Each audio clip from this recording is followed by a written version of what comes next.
नमस्कार विद्यार्थियों। आज का हमारा टॉपिक है मौर्य कला। मौर्य कला दो रूपों में थी। एक था राजकीय कला और दूसरी थी लोक कला। राजकीय कला में एक रूपता थी क्योंकि ये सम्राट के द्वारा लागू की गई थी। इसमें मुख्यतः स्तंभ, स्तूप, राजप्रासाद और मूर्तियाँ महत्वपूर्ण थी। जबकि लोक कला में यक्ष यक्षिणी की मूर्तियाँ, विभिन्न खिलौने या मिट्टी की मूर्तियाँ ये महत्वपूर्ण थी। लोक कला जो है जन सामान्य की कला थी। राजकीय कला में सबसे महत्वपूर्ण है स्तंभ। ये स्तंभ जो है एकास्म पत्थर को तराश कर बनाए गए थे। किसी सभ्यता के सांस्कृतिक विकास का दिग्दर्शन उसकी कला में हम आसानी से कर सकते हैं। कला किसी भी राष्ट्र की शांति एवं सुखमय वैभवपूर्ण जीवन का प्रतिबिंब होती है। मौर्यकालीन कला का प्रतीकात्मक महत्व भी है। यह कला अशोक के दर्शन एवं नीतियों के प्रतिपादन का एक माध्यम बनी। मौर्य कला अपनी सुदृढ़ता और विविधता के लिए विख्यात है। मौर्यकालीन मूर्तिकला का क्षेत्र लगभग संपूर्ण भारतवर्ष रहा है। मौर्य कला को दो रूपों राजकीय एवं लोक कला के रूप में अभिव्यक्ति हुई है। राजकीय कला में स्थानीयता का न्यूनतम प्रभाव मिलता है क्योंकि राज्य द्वारा प्रायोजित होने के कारण इसमें एक रूपता होती है। अशोक के स्तंभ, राजप्रासाद व विभिन्न स्तूप, गुहा विहार राजकीय कला इसके उदाहरण हैं। लोक कला जनता की रुचियों के अनुसार विकसित होती है। इसमें स्थानीयता के प्रभाव विविधता के साथ परिलक्षित होते हैं। मौर्य काल में मिट्टी की मूर्तियाँ, मनके, चमकीली पात्र परंपरा व यक्ष यक्षिणी की प्रतिमा लोक कला का उदाहरण है। यद्यपि चंद्रगुप्त के काल से ही राजप्रासादों का निर्माण वास्तुकला की उत्कृष्टता को प्रदर्शित करता है।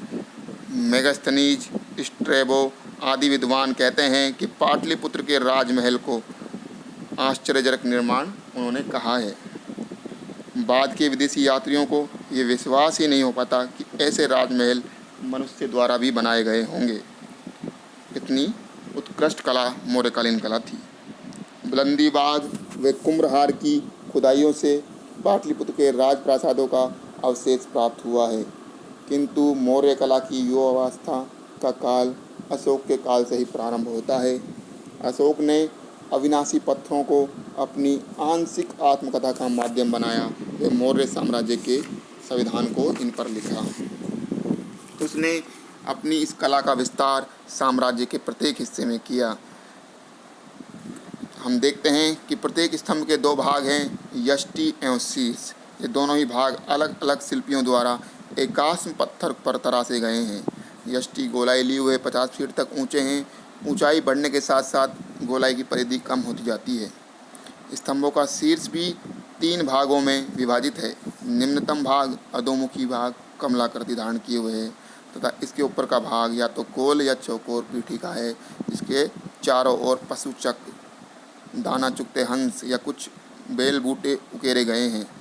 सबसे ऊपर वृषभ, अश्व, हाथी, सिंह जैसे बलवान पशु आसीन हैं। इन पशुओं की मूर्तियाँ सजीव एवं प्राणयुक्त प्रतीत होती हैं।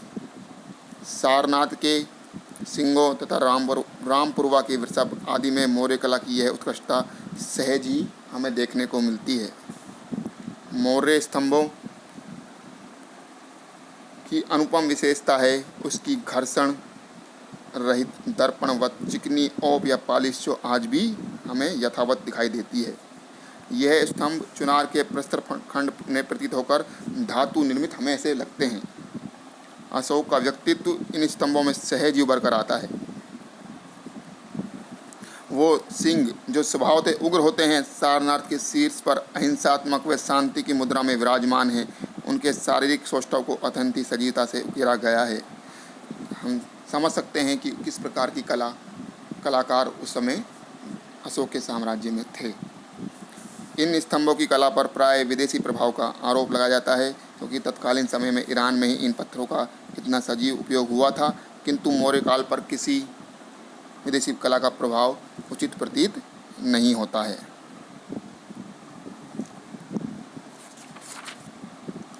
मौर्य काल में स्तूप, गुहा, विहार तथा कुछ मूर्तियों को भी राजकीय संरक्षण में पोषित किया गया। बौद्ध परंपरा अशोक को हजारों की संख्या में स्तूप निर्माण का श्रेय देती है। ह्वेनसांग भी सांची, सारनाथ, तक्षशिला, बंगाल आदि में स्तूपों का वर्णन करते हैं। इन स्तूपों का निर्माण प्राय अशोक के ही काल में हुआ था। विभिन्न प्रकार की गुफा विहार भी अशोक एवं उसके बाद के काल में निर्मित की गई। इन गुहाओं में भी चमकीली पालिश की गई है। धौली एवं कालसे की गज मूर्ति मौर्यकालीन मूर्ति कला का उत्कृष्ट उदाहरण है। लोक कला का सर्वश्रेष्ठ उदाहरण मौर्यकालीन मिट्टी की मूर्तियाँ एवं यक्ष यक्षिणियों की मूर्तियाँ हैं। मिट्टी की मूर्तियों के अंतर्गत विभिन्न पशुओं एवं मनुष्यों की मूर्तियों का निर्माण किया गया है। ये मूर्तियाँ या तो धार्मिक महत्व रखती हैं या खिलौनों के रूप में बनाई गई होंगी। मूर्तियों को हाथों एवं सांचों दोनों से बनाया जाता था। इन मूर्तियों में विभिन्न अंगों का निर्माण अलग अलग किया गया है, फिर बाद में इन्हें आपस में जोड़ा गया है। हाथों से बनाई गई मूर्तियाँ चुटकी विधि द्वारा भी निर्मित हैं। बुलंदी बाग से प्राप्त हंसते हुए बच्चे की मूर्तियाँ अत्यंत ही सजीव है। यहाँ से प्राप्त पशुओं की मूर्ति में सजीवता है तथा नारियों की मूर्ति में सौंदर्य का अद्भुत परिचय मिलता है। प्राय मूर्तियाँ लाल रंग की हैं, संभवतः इन पर गेरू रंग का लेप चढ़ाया गया है। मौर्य काल के अंतर्गत यक्ष एवं यक्षिणियों की मूर्तियाँ अत्यंत विलक्षण हैं। इन मूर्तियों में दीदारगंज की यक्षिणी, परखम से प्राप्त यक्ष मूर्ति एवं मणिभद्र यक्ष की मूर्ति अत्यंत महत्वपूर्ण है। इन यक्षों की पूजा लोक परंपरा में पहले से ही व्याप्त रही है। इन मूर्तियों में शारीरिक सौंदर्य, वस्त्र एवं आभूषणों आदि का सुंदर प्रयोग किया गया है। मौर्य काल में विभिन्न प्रकार के पात्र भी लोक कला के अंतर्गत आते हैं। इनमें उत्तरी काले पालिशदार पात्रों का प्रमुख स्थान है। राजनीतिक इतिहास में जिस प्रकार मौर्य साम्राज्य उन्नत था, उसी प्रकार मौर्य कला भी अपने चरम पर पहुंची।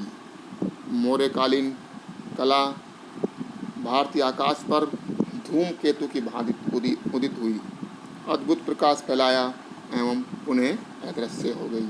संभवतः राजनीतिक उथल पुथल ने अशोक के पश्चात उत्तराधिकारियों को इसके पोषण का अवसर नहीं प्रदान किया। राजकीय कला तो विलुप्त हुई, किंतु लोक कला निरंतरता में बनी रही, जिससे शुंग कला भी प्रभावित हुई।